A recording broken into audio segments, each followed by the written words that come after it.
Je reçois aujourd'hui Maître Sarada Nia. Sarada est fondatrice et partenaire principal au cabinet Nia Co. Elle est avocate au barreau du Cameroun et de Paris et elle a ouvert son cabinet au début de cette année 2021. Et donc, elle est spécialisée dans le contentieux, l'arbitrage, l'assistance dans le milieu des affaires. Donc, elle est très, très passionnée par la tech, les entrepreneurs, tout ce qui est agro-business, tout ce qui est start-up, tout ce qui est surtout technologie, sécurité et tout. Donc, pour les entrepreneurs qui nous regardent, qui nous écoutent, eh bien, vous savez à qui vous adresser pour vos conseils juridiques, pour l'assistance en droit, tout ce qui est question légale. Et évidemment, elle maîtrise le droit au OHADA comme sa poche. Et pour ceux qui sont au niveau transfrontalier en Afrique francophone, qui veulent travailler en France et tout, évidemment, vous savez encore à qui vous adresser.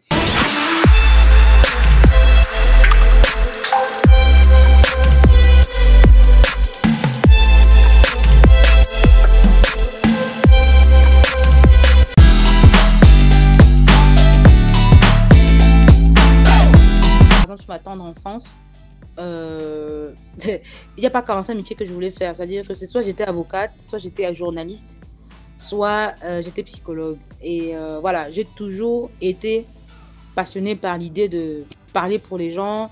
J'ai toujours été, on va dire, intrinsèquement attachée à la justice, au phénomène de justice. J'aime vraiment, je pense que c'est vraiment quelque chose d'instinctif chez moi et que j'ai pas eu beaucoup à chercher ce que j'allais faire parce que ça s'est vraiment imposé à moi et que voilà, je suis reconnaissante aujourd'hui de faire un métier auquel je pensais quand j'avais déjà 12, 13, 14 ans. Pour ceux qui me connaissent de l'époque, voilà, vont dire que ouais, Sarada, tu voulais déjà être avocate. Et je dois dire aussi que dans le parcours, évidemment, j'ai commencé joueuse d'entreprise. J'ai tellement été, on va dire, bien accueillie dans mes premières expériences que je me suis dit, ah tiens, je suis confortable, c'est bien, et puis bon, ça paye mes factures, c'est super.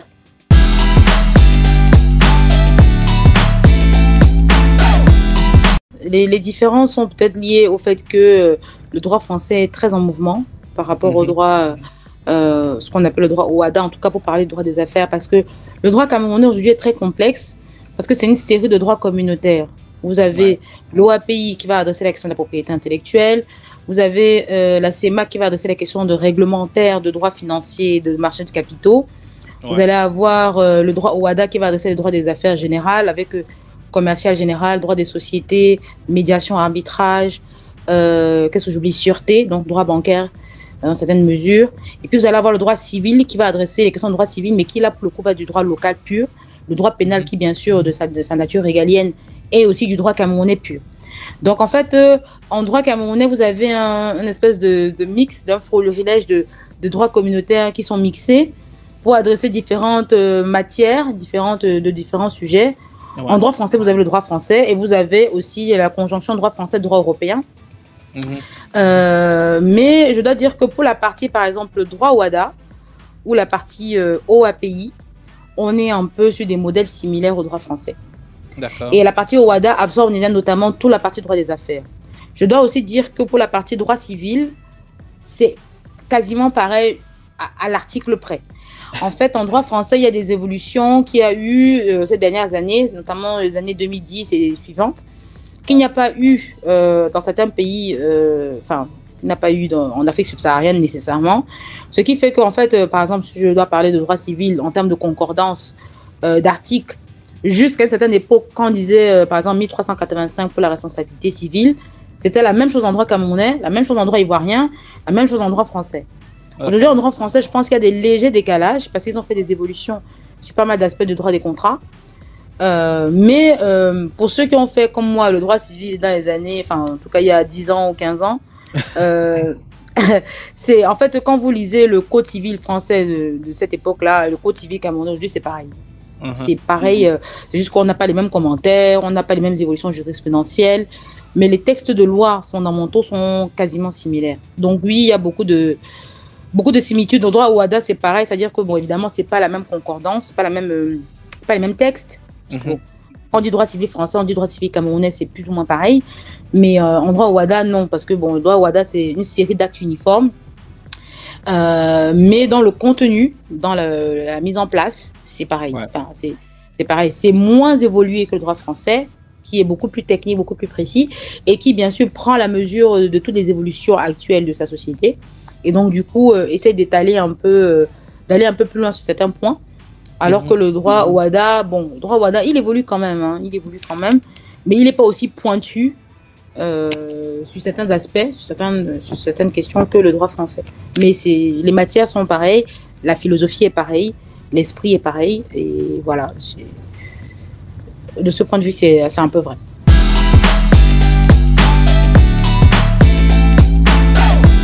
Parler franchement, en comparaison à certains pays, bon, évidemment, quand les Américains arrivent, on a souvent le coup où, oui, les Américains ou les gens, certains pays d'Europe, ils arrivent et quand tu lui dis que tu vas faire 3 semaines pour ouvrir une société, ils ne comprennent pas. Les sociétés s'ouvrent en 2 jours ici, ou en 3 jours, ou en 1 semaine maximum. Ils ne comprennent pas, en fait, que tout soit encore papier, etc., qu'il y ait une certaine lourdeur administrative. Voilà, disons que si tu veux, le texte de loi n'est pas le contraire. Je ne vais pas dire que c'est business friendly, mais en tout cas, ce n'est pas le contraire. On va dire ça comme ça. Mais la pratique est parfois un peu ardue. Et c'est bien pour ça que c'est pas mauvais, hein, mais on peut mieux faire. On peut mieux faire, on va dire. On peut mieux faire, et c'est ce qu'on essaie de faire pour les clients, mais bon, écoute, nous, on est des exécutants du droit, hein, on ne crée pas le droit. Hein, c'est vraiment à nos amis législateurs de gérer ces aspects-là. Mais disons que le droit en lui-même n'est pas mal fait. Et ça, c'était ma première surprise quand j'ai commencé à travailler en droit OHADA. Ouais. C'est que le droit est bien fait. Si tu prends le cas du droit OHADA, si tu prends le cas du droit OAPI, tu prends le cas du droit, ce que ça s'appelle CEMAC, donc tout ce qui est COSUMAF, les marchés financiers, c'est pas mal fait. C'est pas mal fait. La seule chose, c'est qu'en pratique, il y a des barrières qui n'existent pas dans les textes de loi. Et donc, du coup, c'est là où voilà, il faut aider aussi le client à une certaine compréhension.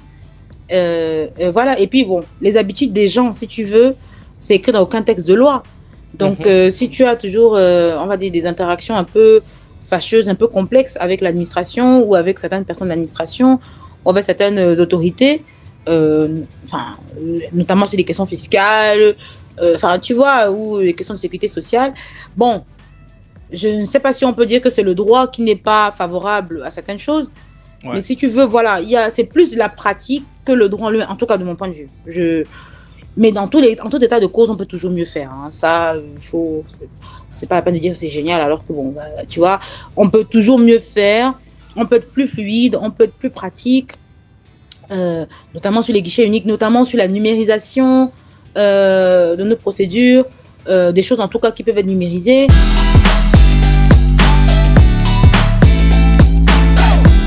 La vérité, bon, je suis tombée dessus comme tout le monde alors que je voyageais, que j'étais en transition à Bruxelles, et donc j'ai pas eu le temps de me faire vraiment une opinion sur le fond du dossier, mais c'est vrai que bon, moi c'est vrai que je prêche ma paroisse qui est droit des affaires, et dans le droit des affaires, tu as moins de choses, on va dire, rocambolesques de cet acabit, mais c'est vrai qu'en droit, tu as choisi d'éviter aussi. Mais c'est vrai que, bon, c'est les choses du Cameroun. Hein. J'ignore ce qui a poussé nos institutions à la garder en garde à vue comme ça. Mais c'est vrai que de ce que je sais de la procédure pénale, il y a probablement des vices de part et d'autre dans la manière dont elle a été retenue en geôle pendant 3 jours, quoi. Après, fort heureusement, c'est une femme, elle a la parole libre, ça c'est le moins qu'on puisse dire. Effectivement, je ne l'ai pas rencontrée directement, mais j'ai le plaisir de la voir, ou de l'entendre de vive voix à plusieurs conférences. Voilà, et je pense qu'effectivement, c'est quelqu'un qui assume ses opinions, et au Cameroun, on le paye parfois beaucoup trop cher. La libre expression de ses opinions, ce qui n'est pas normal dans un état de droit. Ça, on ne saurait le dire assez. On doit pouvoir critiquer. Bon, après, il faut voir dans quel contexte. Hein. on doit pouvoir critiquer en dehors d'une cour de justice. On doit pouvoir critiquer quiconque sur ses méthodes, etc. Bon, après, maintenant, évidemment, la personne en face a le droit d'attaquer l'autre pour diffamation ou que sais-je. Mais c'est vrai que pour moi, de ce que je sais, l'outrage est quand même caractérisé quand on est dans le cadre de l'exécution d'une instruction ou d'une procédure. Est-ce que c'était le cas? Je ne sais pas. Est-ce que la garde à vue des 3 jours était justifiée? Je ne sais pas. Vraiment, pour le coup, je n'ai pas les faits. Et c'est vrai que j'évite de tomber dans les faits divers comme la plupart des gens que nous sommes. En tout cas, dans ma casquette de juriste. Parce que la vérité, c'est que je ne connais pas les faits. Mais c'est vrai que il semblerait, en tout cas, c'est vrai qu'il apparaîtrait, de ce qu'on peut voir de très loin, que bon, c'était un peu rapide, quoi. Mais c'est vrai que, par exemple, ça, c'est une chose qui m'a toujours gênée un peu au Cameroun, c'est que l'intimidation est quelque chose de réel au Cameroun. Et l'intimidation est quelque chose qui prend une forme, on va dire, légale, quand elle ne l'est pas. Ce qui est quand même... voilà, par exemple, typiquement, bon, malheureusement, je suis un peu liée par le secret, mais c'est vrai que dans mon métier, on voit des choses quand même assez rocambolesques. Je voulais dire que, par exemple, j'ai eu un client qui voulait sortir du Cameroun, qui voulait désinvestir parce que, justement, trop de barrières pratiques dans son projet. Donc, du coup, il a pris une autre route. Et dans le cas de cette désinstallation, il ne s'est pas entendu avec son partenaire local. D'accord. Donc son partenaire local a employé les grands moyens, mais du coup il a voulu négocier sa sortie en disant non, tu me dédommages parce que de toute façon c'était pas prévu comme ça. Et dans ces cadres-là, le partenaire local a pris un avocat qui a convoqué mon client. Bon, vous imaginez les clients étrangers qui vont se retrouver devant la police judiciaire dans des conditions pas possibles, dans des questions de business, quoi. En disant intimidation, enfin ils ont sorti des faits, devant je dirais pas le ministère public, mais devant les officiers de police judiciaire, qui pour moi étaient ahurissants. Et rien que pour ça, parce que évidemment mon client ne voulait pas se retrouver en geôle, ne serait-ce qu'un jour ou même une heure. Du coup, mon client a concédé tout ce qu'il a demandé. Wow. Donc, vous voyez, c'est des méthodes, c'est le Cameroun, c'est des méthodes qui peuvent décourager le business parfois.